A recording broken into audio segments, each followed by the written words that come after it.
So when you use the word voice, what's it mean? What's your definition for that word?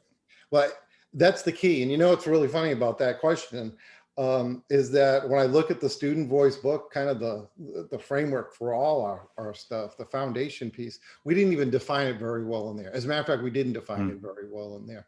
And as we've gone over time, we've really honed in on the definition of voice. So I'm so glad you asked that, because it's the most important thing that we do when we work with schools or with educators. Understand, what do we even mean by voice? So we look at it through three components. The first one is sharing your thoughts and ideas. That's pretty typical. And that's what we wrote about in the first book, is sharing your thoughts and ideas in an environment built on trust. Easy, check, that's easy. That's good definition, people get it. But we kept on missing, how do I implement it? And so we took the second component, says, you know what? Voice is about sharing thoughts and ideas, but the second piece is offering realistic suggestions for the good of the whole.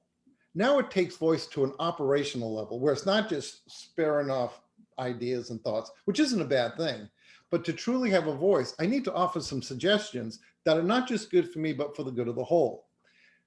Well, when we did that, I'm like, well, that's it. There are two components. What more could there be? And then there was the third component, which was accepting responsibility for what needs to happen next.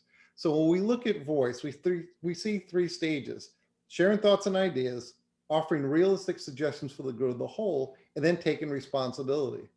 One of the issues with voice is that we don't have a clear definition about it. And it creates this mentality of, oh yeah, we're doing voice because I listen to kids periodically.